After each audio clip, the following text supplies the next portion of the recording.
warahmatullahi wabarakatuh. Wa alaikumus salam wa rahmatullahi wabarakatuh. Mimi kwa mtazamo wangu katika mambo haya naona kwamba swala kubwa ni kwanza elimu ni ndogo. Jitambulishe kwanza. Naitwa Ibrahim Hamisi. Tatizo kubwa ni elimu kuwa ndogo kwa sisi Waislamu, hususan katika masuala mazima ya ndoa. Na sababu ya pili ni mazingatio yanakuwa ni hayapo. Unakuta mtu ana elimu lakini hana mazingatio. Na kwa nini tunasema mazingatio? Dini kwetu sisi sio chaguo la kwanza, yani haina kipaumbele katika maisha yetu dini. Dini maana kinakuja kama chaguo la pili au la tatu. Kwa hiyo unapoweka dini inapokuwa sio chaguo la kwanza, mambo mengi lazima ukosee, hutopatia. Utapatia kidunia, maana utahisi kama napata sana, labda napiga hatua, lakini mwisho wa siku kwa Mungu unakosea sana. Kwa hiyo kama tutazingatia swala zima la elimu kama itolewe kwa wingi kuhusu masuala mazima ya ndoa, tutafanikiwa. Na katika wenye elimu tuweke dini iwe chaguo la kwanza ili mazingatio tuyapate. Maana tunafahamu lakini tutakosa mazingatio. Mimi mawazo yangu ni hayo hapo. Asalamu alaykum wa rahmatullahi wa barakatuh. Neno mawili lakini magumu. Kuna mtu amesikia la kwanza amesema nini? Amesema nini? Elimu. La pili mazingatio. Na mazingatio yenyewe maana yake tumeifanya dini kuwa namba 3 au namba 4. Hivi kwenye training kipindi kile ile walikuwa mta third class au ni third ndio ile au kanyagana kusimama third class, yani mtu wa third class daraja la 3. Yani mlikuwa ukitoka Kigoma, wale watu wa Kigoma kama wapo hapa, mna kama mtu anajua wakati wa treni zamani, hata sasa hivi magari, yani mtu ana mzigo wake huko juu kwenye kichwa, alafu amekanyagia mguu mmoja huko hapa, maana ukinyanyua anaweka mwingine hapa, alafu ukishusha unakula ngumi, alafu una mzigo wako, tiketi hauna. Lakini sasa wewe nipige titi lakini nitafika tu. Yani maana yake dini imekuwa namba 4, namba 3. Na tunapoweka namba 3 maana yake mazingatio hayapo na dini tumeweka nyuma ya mgongo. Kitakachotokea ni nini? Ni kutia aibu nyingi kwenye miji. Aibu nyingi kwenye nini? Yani na wazazi, kwa sababu tumeipa mgongo. Yani leo wewe unafurahia binti yako kaachika na watoto 3. Sasa mwanangu njoo jikali hapa, utauza vitumbua mwanangu. Na ukiamka asubuhi unasema sikiliza sasa, mimi naingia kisiwani, ukae na wadogo wako hapa nitakuwa nakutumia. Yani wewe unaona kama ni raha hiyo. Hivi kwa mwanadamu aliyetimamu, kwa jambo hilo wewe kwako linakufurahisha? Eti kweli linakufurahisha? Kaongea maneno magumu sana. Na haya maneno yanahitaji nini? Mazingatio. Na sisi tukiamua mazingatio haya tunaweza. Uongo kweli? Kwa sababu mbona wewe akija asubuhi mtoto anakutaka aende shule na 500 ya kula, unampa 500, si ndio? Ili aende wapi? Akikataa siku hauna, unamchapa. Kwa nini unamchapa? Maanake umezingatia kwamba pamoja na kuwa sina la kupaga lakini leo lazima uende tu. Ndio maana unafanyaje? Unamchapa. Kwa hiyo kama mazingatio yakiwepo kwamba mikakati yetu sisi tumeweka Waislamu, hatutoweza kwenda kuoa kijana yoyote ila pale atakapoenda kuoa kwanza awe amezingatia yale yanayotakiwa. Kwani jambo hili haliwezekani ndugu zangu? Alafu Mwenyezi Mungu amesema wewe kwenye ndoa ili upatie na uwe tajiri, awezani waqulu qawlan, ndio maisha ya utajiri hayo shekhi kwenye ndoa. Yughnihimullah, Allah anakutoeni. Ndio nilichosema nani, kuna mtu kasema pale hoja kule kwamba imefikia wewe eti kwa sababu mpo wote chuo, huyu binti ana kazi ni nesi, unaoa ukiamini mshahara wake utafanyaje? Akisema mimi hizi zinaenda kwanza kwa mama kule, naambia sasa sikiliza bwana, kwa sababu mama yako ndio mume wako. Wewe hujui mtume alivyosema wewe? Mke na mali zake zote zangu. Wewe alikudanganya nani? Wote ujanja hapa kwenye dini. Yaani mke na mali zake zote zako. Mali zake. Isipokuwa kwa uadilifu wa dini afanye ihsani kwenye mali zako. Sio, tunaelewana vizuri? Wewe kuna mahali Mungu ameandika au mtume kwamba oaneni alafu mshie maisha. Yeye mshawahi kusikia hivyo? Eti Sheikh. Yaani aya Mungu akashuka akasema oaneni mshie wote nini? Lakini mtume anasema hivi, atakayekuwa hajafikia malengo ya kuoa afanye nini? Afunge. Soma neno hayo. Sababu mtume alikuwa hajui kwamba wewe tafuta hata mbunge mshawishi afu uchukue utakuwa unakula hela yake ya mwisho wa mwezi. Si angesema hivyo. Sasa kama kwa sababu ili uoe, cha kwanza wewe mwenyewe kabla ya kuoa wewe una uhakika wa kula. Si ndio hivyo? Yaani wewe muoaji uwe na uhakika wa nini? Ukishakuwa na uhakika wa kula, uwe na uhakika wa kulala. Au sio? Lazima usijifanye unajua mimi pale brother atanipa chumba. Si anaweza kukupa chumba afu mke wake akasara usiku. Ndio ushaweka pale. Wewe huyu kaka unajua shatekwa na mke wake, amenifukuza. Si ana mke wake nyumba yake, wewe ndio kupeleka tena mzigo mwingine pale. Yaani lazima uwe na uhakika wa kulala. Sio gorofa. Sio sijui madude gani, lakini uwe na uhakika ufanyaje? Ndio asema ukioa mke umlishe utakapokula. Sio mtume akasema umlaze utakapolala. Sio mtume akasema. Sasa wewe unaenda eti kwa sababu pale kwa bro kuna vyumba viwili naona havina kazi. Kwa hiyo pale ni kibana pale, mimi nadhani kwa bro hana shida. Kwa hiyo unapoachana na utaratibu huo ukafata kwamba yule ni nesi, mshahara wake utakuwa wangu, ikifika mwisho wa mwezi anakwambia nasikiliza hapa naenda kumnunulia kwanza mama uwanja. Waambia nasikiliza bwana, wewe ukienda na uishie huko kwa mama yako na ndio atakupa talaka huko. Wewe unakuwa umepatia umekosea. Kwa sababu wewe yeye kukupa ni namna nzuri wewe utakavyomtunza na kumlaghai. Na ukawa mkweli, anaona raha hata akikupa milioni 5 yake mwanamke anaona raha kwa sababu ndani ya maisha yenu ya ndoa kwanza umekuwa mkweli kwenye yale maisha. Si ndio bwana? Anajua mume wangu siku akipata 50,000 mashaallah sato 20,000 tunamla. Kuku yule ambaye ndo anaanza kutaga yule mwenye mafuta tutakula. Sheikh Sibu kimwambia leo hali ngumu, anaamini. Kwa sababu anasema huwa namjua akiwa nacho. Sasa Sheikh wewe ni mume, unacho mke hajui, hauna mke hajui. Alafu unataka kwenye mshahara wake wa unesi akuletee. Jamani, hivi nakubali? Akina baba inakubali? Ndio ile amesema sasa Sheikh hapa. Sheikh katoa wazo hapa akasema hivi, unaenda kumchukua mke afu kesho anapiga kwaya. Wewe kumchunguza kama ni mpiga kwaya? Inawezekana. Wewe ulimuona mama kila siku na beseni zake zile. Akiingia 7 analeta faida. Akiingia analeta. Sasa wewe ustadhi ngoniongeza mimi. Kumbe yeye anatamani tu ya kunyooshe. Akitoka mjini anakuletea na t-shirt. Anakuletea kamkate.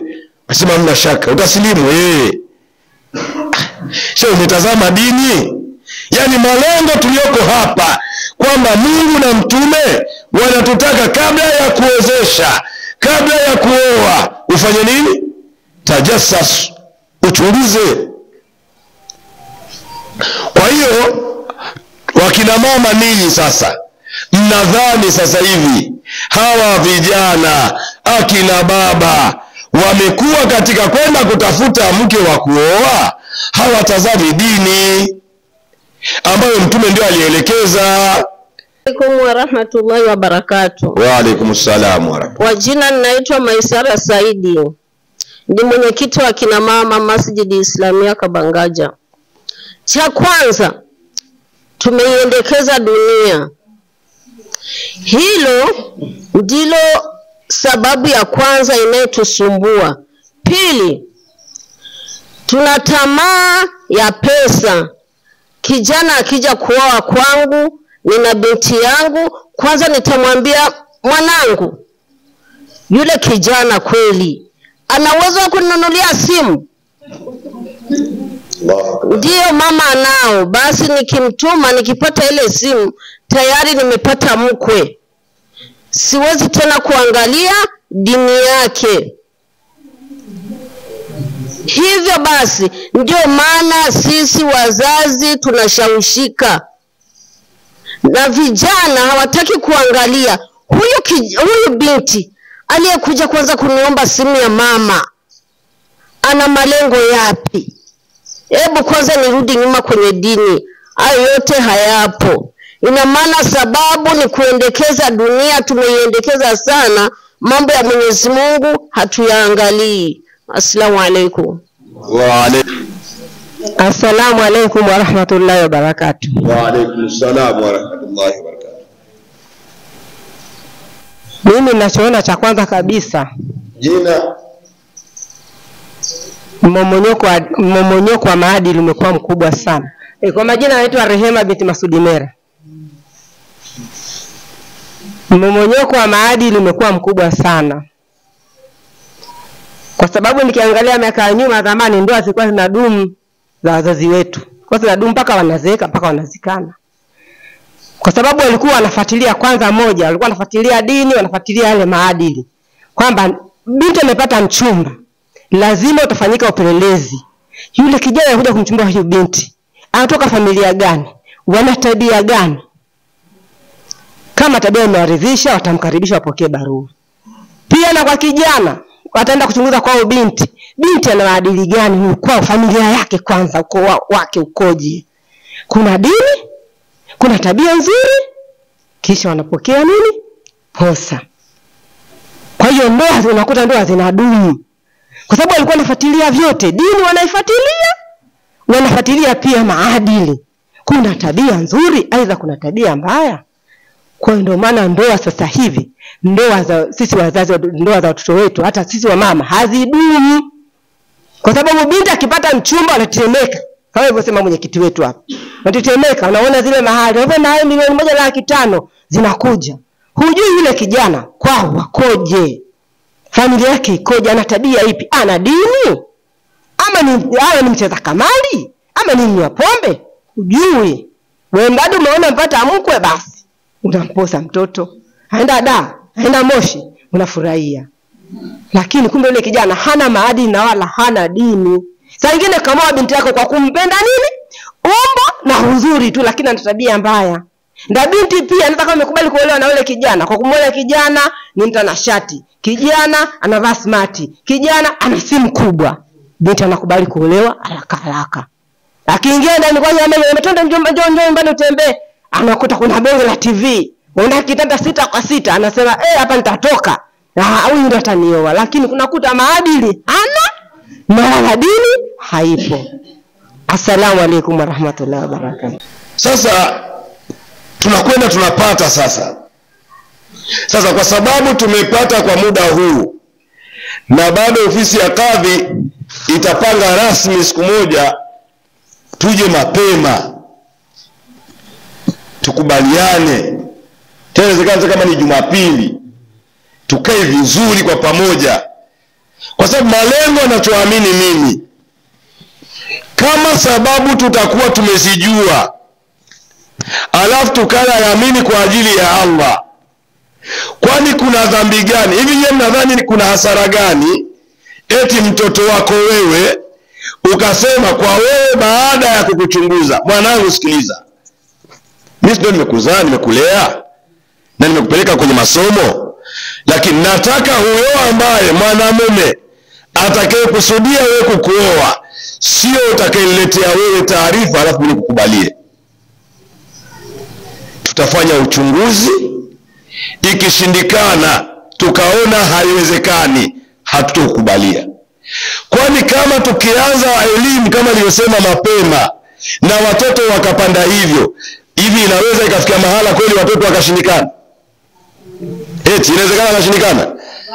Kwa sababu akisikia kwa mama fulani alikataa kwa baba fulani, na kwa baba fulani alikataa, yani maana yake wote tukawa kitu kimoja. Haya ambayo tayari leo, kwa sababu angalieni nyinyi mmekubali tunayoyafanya ni kinyume cha Mwenyezi Mungu na nani? Sasa maisha yetu tunaandaa pepo moto. Sasa kati ya moto na pepo tunachotafuta nini? Kazi ya wewe mzazi. Ndio maana Mtume SAW katika moja ya haki ya mzazi kwa mtoto, ayuzawijahu idha balagha, au sivyo? Mzazi aozeshe. Tafsiri yake ya kuozesha nini? Au mimi sijui tafsiri ya kuozesha, labda mashaka nisaidie. Eti Sheikh, kuozesha ni kufanyaje? Ambaye wewe utakuwa umefanyaje? Umeridhika. Unajua sikisi Sheikh, mtandao watu wanajua digitali, yani wanapendana wao kwa wao, sio kama zamani tulikuwa sisi. Nanga kwambia hii dini haina zamani wala ina nini. Wewe unafikiri kuna moto wa zamani na moto wa sasa? Moto tu. Hakuna wa zamani na wa sasa Sheikh. Moto.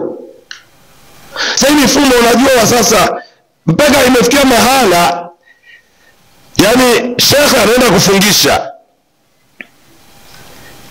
yani hata yeye mwenyewe mfungishaji hata zile kwa anazofundisha hazijui.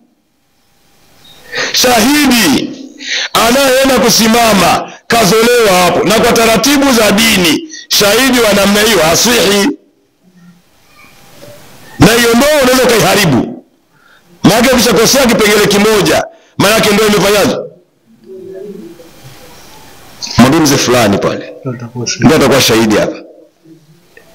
Huyo mzee fulani hamjui huyo kijana alikotoka, hamjui binti, sasa mzee fulani atakuwa shahidi. Na huyo mzee eti wallahi Sheikh, unajua umeniheshimisha. Si unaenda motoni Sheikh. Wewe umeheshimika kupewa sio kijua. Shahidi anatakiwa akijue kile kinachofanywa. Amjue huyo kijana, ajue na kwao na huyo kijana. Kwa nini? Ikitokea kuna jambo, huyo shahidi aende. Lakini mashahidi wetu wengi sasa hivi ni shahidi ambaye hata ikitokea hivi, shahidi alikuwa nani? Hivi yule mzee alikuwa amekuja kusali dhuhuri pale, hivi ni mzee wa wapi? Yaani hiyo wenyewe mnaanza kuulizana mzee wa wapi?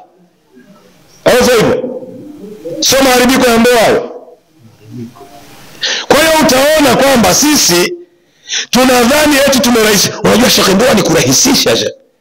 Sheikh, unarahisisha dini Sheikh. Dini hairahisishwi. Dini ina taratibu zake. Sasa kutokana na muda, tuchukue sasa maazimio yetu, japokuwa yatakuwa machache, au sio?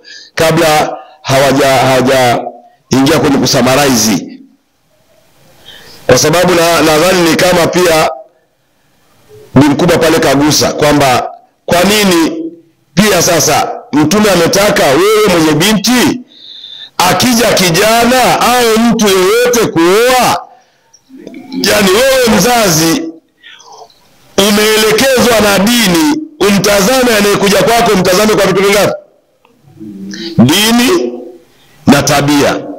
Yaani unafikiria dini tu yenyewe inajua tabia, dini. Man tardawna dinahu wa khuluquhu. Tena angalia neno man tardawna, yani lazima wewe uridhike, ujiridhishe. Sio tu unajua huyu kaka ana mitungu yake mitatu ya kokoro hapa. Man tardawna dinahu, yani ninyi mridhike na dini yake, wa khuluquhu, na tabia yake iwaingie, fazawijuhu, sasa huyo muozesheni. Kipi kinapelekea leo wazazi sasa hawachunguzi? Na angalieni sasa madhara yalivyo. Ukisha hata kumchunguza anayekuja kuoa kwako, utampeleka binti yako, kesho ataivunja heshima yake. Baada ya kuivunja heshima yake atakuwa fedhuli, halafu binti yako atarudi kwako anasema, baba mimi yule mama, mimi yule baba naona tabia zake zimefanyaje? Anaposema binti tabia zimemshinda, karudi tayari alishaivunja ile heshima yake. Huyu binti ana thamani tena? Hana thamani? Unaonaje mngechunguza na elimu ikatoka, akaenda kwa mtu sahihi, hata nikitokea ni wenyewe na Mungu anaona kwa hapa nilipotokea hapa, kwa kweli prosesi zote tulipita. Mbona leo kuna watu vitambulisho vya nini? Vya uraia, au sio? Vitambulisho vya, wanasema haupewi mpaka zile fomu uzijaze na waridhike maelezo yako. Uongo kweli? Tunatii hatutii? Kwa nini hatutii la Mungu sasa na mtume? Kwa nini hatutii hilo? Yaani serikali kitambulisho, na wametangaza jana nimeona kwamba wale wenye vitambulisho vishatoka wajeenda kuchukua, tutazifunga zile namba zao hazitofanya. Sababu ni nini Waislamu? Tumepopotea sasa. Leo anakuja kijana hauangalii dini, kama alivyosema bi mkubwa pale. Kijana huyu mama anachoangalia yeye umri wake umeenda. Huenda kwa kupata simu, kapita njiani kamaona bibi mwenzie labda ana kasimu ka WhatsApp, na anasema mwanangu, na mimi ningekuwa kama mama fulani na mimi nikajisifu. Hivi hawezi kuleta kasimu ka WhatsApp? Kumbe ile jamaa ile shenzi lina nia mbaya. Twahuti kienda saa hiyo, mbona wala sio kawaida mama, ngoja tuletee. Linaita mama, kumbe lishakuwa fedhuli. Unaalika watu, unaandaa sherehe kubwa, siku 3 tunasikia mama fulani binti amefanyaje? Binti aolewe. Yani nini? Muangalie dini yake, na ili mmwezeshe huyu mtazame tabia yake na dini yake. Tufanye nini sasa ili tufikie katika malengo mazuri ya ndoa? Wakina mama huko, nenda pale kwa bi mkubwa pale. Alaykum salaam wa rahmatullahi wa barakatuh. Kwa majina naitwa Amina Hasani. Mimi la kusema la kwangu, labda wakina mama tuelimishwe sana, kwa sababu wakina mama kwenye miji wana sauti. Mawaidha ya ndoa yapite kwa wakina mama mara kwa mara. Jambo langu ndio hilo. Elimishwe sana, kwa sababu wao ndio wana sauti kwa sasa kwenye miji, kwa sababu wakina baba wameonekana hawapo. Wakielimishwa sana masuala ya ndoa, wanaweza wakadhibiti zaidi. Kwa hiyo mwenyekiti wa kanda hii ya huku wa idara ya tablighi na dawa mkoa, kwa kushirikiana na ofisi ya kadhi, jambo hili nadhani sasa lipo kwako hivi. Assalamu alaykum wa rahmatullahi wa barakatuh. Wa alaykum salaam wa rahmatullahi wa barakatuh. Kwa majina naitwa Siwajibu Abdalla, ni mwenyekiti wa kata, pia ni mwenyekiti wa awali Igombe. Mimi pendekezo langu kwa sasa, ili turudi kwenye ile hali ya zamani ya wazee wetu, elimishwe kina mama pia kwanza kuhusu masuala ya ndoa, na pia turudi katika utaratibu mzima wa kufuatiliana. Wamama tuwe tayari na wababa tuwe tayari kufuatiliana, kwamba kijana amekuja kwangu kuposa, kwa hiyo inabidi nifuatilie kule alikotoka, katoka pale nyumbani kwao kuna dini. Tukirudi hivyo, hakika tunaweza, na Mwenyezi Mungu atatubariki katika hizi ndoa tunazowabariki watoto wetu, na pia hata waolewaji watakuwa na burudani kwenye ndoa zao. Kwa sababu sisi wamama, niungane na dada yangu pale kwamba wamama ndo tuna changamoto kubwa za kwenye miji, na tukiwa na changamoto kubwa wa mama za kwenye miji, na sisi ndo wakaaji wakubwa wa watoto wa kike, kwa sababu baba hawezi akajua kwamba huyu binti yukoje. Kwanza kabisa akipata mchumba lazima amwambie mama, na mimi mama pia nipeleke kwa baba. Tayari tutamkaribisha ile mchumba kwa kutokumchunguza kwamba kule alikotokea ni salama au sio salama. Kwa hiyo sisi wamama tukishaambiwa tayari tamaa zinakuwa mbele, tukishaona katokea kwa mzee fulani, kwa mzee fulani pale vipo, mwambie tu mwanangu haje. Kwa hiyo tukiacha tamaa, tukalea watoto wetu katika maadili ya kurudi nyuma kwa wazee wetu, tutafanikiwa. Assalamu alaikum warahmatullahi wabarakatuh. Wa alaikum salaam warahmatullahi. Kwa majina naitwa Ali Hamisi Saidi. Kwa mimi ninavyoona elimu inayotolewa awali, hususa kwa watoto zetu hawa, unakuta vijana wa kike na wa kiume elimu inakuwa hamna. Inafika mahala kijana anataka aenda kaoe, au mtoto wa kike anataka kaposwe, inakuwa ni mtihani kwa sababu hatuna dini. Kwa sababu wakina mama wengi inafika mahala akishasikia barua ya posa ama barua ya uchumba imeingia nyumbani, anawaza vikundi. Akishawaza vikundi, anajua tayari na vikundi karibia 26. Kwa hiyo anaamini ndani ya hivi vikundi sitakosa milioni 5. Kwa hiyo anasahau dini. Hali ya kuwa tayari hata hapo awali mtoto mwenyewe hana dini na elimu ile, lakini anampeleka mtoto wake kwenye ndoa hali ya kuwa misingi mwanzoni hawajaiandaa.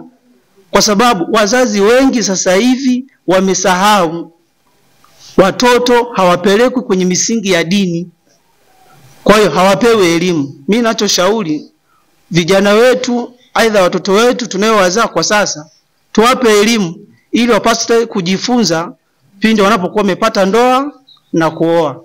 Swali langu ni hilo tu. Mmoja bwana, haya mambo ya msiba, kama kuambia watu mleteni, kama amefariki huko mleteni, mfikishie hospitali afu ataleta hapa kwangu. Kumbe kazi alivyosema huyu bwana mkubwa, kumbe ili atoe taarifa bwana, nimefiwa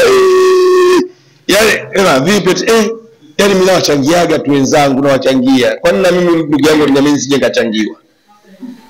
Yani kumbe imefikia mahala kama umevyosema Sheikh, jambo kubwa sana hili, kwamba huyu mama anatuangalia afadhali kamdumbukiza binti yake motoni, lakini yeye amepata vijora au amepata hotpot au amepata sijui nini, yani anaenda kumdumbukiza mwanae. Shamba mwanangu, si umeona mwanangu? Kubali mwanangu, mimi mama yako, angalia ninavyomchangia, gani nilichangia fulani, nikamchangia fulani. Yani anaanza kumpa orodha mpaka yule binti analala, niolewe na mimi mama yangu achangiwe. Kumbe binti anaolewa kwa sababu mama yake afanyeje? Inshallah. Hiyo pia ni sababu kweli ya hiyo ni ya msingi kabisa, imejaa. Ni sababu ya msingi imejaa. Sasa ndugu zangu, kama tulivyosema, ofisi ya kadhi ya wilaya, tukiwa na katibu wa kadhi wilaya Sheikh Omar Mzola, tukiwa na mwenyekiti wetu wa wilaya ya Ilemela Bakwata Ustadh Muhammad Idi, lakini tukiwa na shekhe wetu wa kata Sheikh Yasin, na mwenyekiti wa kanda hii ya idara ya tablighi na dawa mkoa. Kwa kweli, kwanza kwa niaba ya ofisi ya kadhi tunatoa shukrani za dhati, lakini tunaomba yani hili tulilolianza sio kwamba limekwisha, yani tuweke ndio chanzo, ili kila mmoja akitoka hapa aende akatafute vyanzo. Ikiwezekana tutatangaza na simu ya katibu wetu wa kadhi. Yani ukiona kuna jambo ambalo pia ni sababu, basi turushieni ili kuanza kuandaa. Maana hii ndio mifumo ya kuandaa hata vitabu wakati mwingine. Kwa lugha nyingine hii tunaita research. Sio hivyo? Yani hii ni research tunayoichukua, ambayo baadaye tunaweza tukaitengenezea kitabu, kugundua tatizo limelopelekea ndoa za Kiislamu sasa hivi mpaka imefikia Waislamu wenyewe hawazitaki, kumbe ni kwa tatizo ya moja mbili. Hivyo nikikuuliza swali, anaolewa mwanao, wewe unapewa hotpot 10, hivi furaha yako ni nini? Furaha yako wewe ni nini? Tayari ukiona furaha yako ni kuchangiwa, hivi uko kwenye msingi wa ndoa kweli? Maka ulitakiwa utoe machozi kwamba Rabbi, umenitengenezea hii kheri ya Rabbi, na kuomba Allah usimtie aibu, niwekee kheri binti yangu akae kwa amani na salama. Yani anaweza kuwa mtu hana chochote, lakini kwa furaha ya ndoa akawa na thamani kubwa kuliko yule mwenye chochote, au sio? Anakuja mko pia na tatizo, anahangaika huko, anashikana sufuria, anatandika turbali, anafanya hivi anafanya hivi. Unaenda kuozesha kwa mtu ana mali, una tatizo ile bwana, anasema sikiliza bwana, unajua niko busy sasa, sikiliza wewe, chukua nauli wewe, nenda kule nyumbani, afu apelekea 300,000. Lakini mwingine yeye anakuja, atashikana sufuria, atachochea kuni, hivi. Nani mwenye thamani? Kwa hiyo tutakusudia kwamba thamani ikishaingia kwenye dini, maana yake sio tena kutazama maslahi, kwa sababu ile thamani yenyewe inatengeneza maslahi. Kwa inshallah ndugu zangu, katika hili tumefurahi kwa kutupokea na kwa kushiriki pamoja, lakini pia tukuombeni dua Allah nani pia kwa hiki kikao hiki iwe ni sababu ya Allah kukuondosheni mazito yaliyo kwenye miji yetu. Usiache kusubscribe Mchundo Online TV.